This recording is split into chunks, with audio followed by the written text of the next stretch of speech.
taking a closer look at Jovan Belcher tonight. He spent 4 seasons with the Chiefs. Belcher signed with the team as a rookie free agent linebacker in 2009. He graduated from the University of Maine, where he was also an All-American wrestler. Belcher was just 25 years old and hailed from West Babylon, New York. He started all 16 games at left inside linebacker last season, recording a career-high 120 tackles, which ranked second on the team. Tonight, we are hearing from people who knew Belcher before he came to Kansas City. Here's KCTV5's Dave Jordan. This is the image of Jovan Belcher many are familiar with, a jokester yet a serious player who recorded 293 tackles, 18 sacks, and 7 forced fumbles during his tenure as a Black Bear at the University of Maine. At college and in high school, Belcher was considered a relatively quiet guy who took pleasure in simple things like playing on a new field. Before we were just playing on like a blacktop. That's what Coach Coz called it, just painted green. So this stuff is like heaven to us. But on Saturday, a darker picture of Belcher emerged amid reports that he fatally shot his girlfriend Cassandra and then turned the gun on himself, committing suicide at the Chiefs practice field in front of head coach Romeo Crennel and general manager Scott Pioli. Jovan was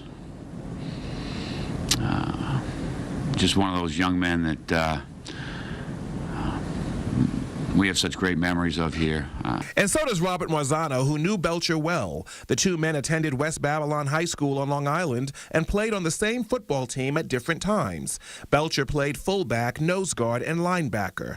As a senior, the 6'2" Belcher led the team to its first regular undefeated season. He was one of the nicest people that I knew. He was a very competitive player, and he was one of the one of the best athletes I saw. That's a far cry, Marzano says, from the man we now know is responsible for the deaths of 2 people. Fans and neighbors placed Chiefs memorabilia outside of Belcher's childhood home, which has now become somewhat of a memorial site. I was floored. It was a shock to everybody. How could something like this happen to him? That is the question that everyone is asking as Belcher's teammates gear up for Sunday's game against the Panthers, a matchup that has now attracted more than usual attention. Belcher's college coach is leaning on a higher power. Our prayers go out to Cassandra and her family. We're going to pray for Jovan. We're going to pray for Jovan's family. Prayers that will likely continue over time as the outpouring of grief amid the backdrop of the gridiron proves that this is not just any given Sunday. Dave Jordan, KCTV 5 News. Chiefs players took to Twitter today to remember their teammate. Dexter McCluster said, "Times like this, you have to pray. I love you, man. Brother for life." Kendrick Lewis wrote, "Forever in our heart. Love you, bro. May God be with both families. Thoughts and prayers going up." And Tom Hawley said, "I am devastated by this morning's events. I want to send my thoughts and prayers out to everyone affected by this tragedy." Well, today's murder-suicide is not the first tragic event in the Chiefs' history. Brad Fanning here with more on that tonight. Brad. Yeah, Amy, unfortunately, this is the 4th time in the last 32 years the Chiefs have had to deal with the sudden death of a player, one of which is eerily similar to what happened today. Jim Tyrer was one of the best players in Chiefs history. He spent 13 of his 14-year career in Kansas City and is a member of the Chiefs Hall of Fame. But unfortunately, he has way too much in common with Jovan Belcher. Tyrer murdered his wife, then killed himself back on September 15th of 1980. He left behind 2 sons and 2 daughters. 3 years later, the Chiefs organization suffered another sudden death of a player. Running back Joe Delaney, the 1981 AFC Rookie of the Year, drowned in this pond in Monroe, Louisiana. Joe was attempting to save 3 kids that waded into the deep end, but he didn't know how to swim very well. Joe saved 1 boy, but he and 2 others drowned. He had 3 daughters. Joe Delaney was buried on the 4th of July in 1983. He was just 24 years old. And the most recent tragic sudden loss of life to the Chiefs happened almost 13 years ago. 33-year-old linebacker Derek Thomas rolled his SUV while speeding on an icy highway back on January 23rd of 2000. His vehicle rolled 3 times. He broke his neck and his spine. He was paralyzed and later died of cardiac arrest. Before he died, he told head coach Gunther Cunningham to be strong. Gunther said, quote, "But he never told me how strong I needed to be," end quote. Also back in 1965, Chiefs fullback Mac Lee Hill died after complications during knee surgery. So the Mac Lee Hill Award is now given to the team's most valuable player each season.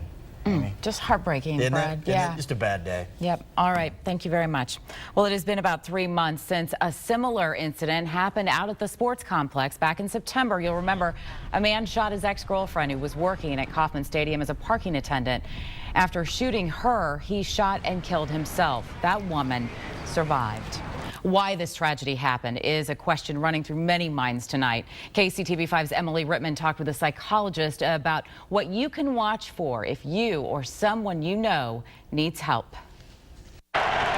Jovan Belcher is described as a Chiefs player that flew under the radar. Even if he didn't show it, playing in the NFL does come with stress. People who aren't rich and famous sort of fantasize, if I could be there, then I would be happy. Well, it brings on all kinds of demands and image that was required. People want to see me a certain way. Belcher and his girlfriend, Cassandra Perkins, are seen posing with their new baby girl on numerous social sites. New parenthood can also cause stress, as well as the holiday season. The holiday season, that tends to bring pressure. It can bring up things from the past. Psychologist Jason Berman says when someone kills themselves in a public place, it could have a deeper meaning. And especially if it's a highly known person, definitely that how you do it, often is a way of saying something or to punish someone or to do something aggressive. Friends of Cassandra Perkins say she and Belcher had been arguing because she came home late from a concert. Still, it's possible there were no warning signs. Signs are a cry for help. So if someone is giving signs, that is a good news, because they are saying, okay, even if they're not aware of it, I need help. And there are some people who complete suicide who you just don't know. No matter why Belcher chose to end Cassandra's life and take his own, psychologists say if someone mentions suicide, take them seriously and immediately get them help. Some really key signs are being very depressed, someone walking around making statements like, life isn't worth living, or what is this all for? I've been through so much and there's no one to help me, there's no one that understands. That was Emily Rittman reporting. We have much more on today's murder-suicide on our website at kctv5.com.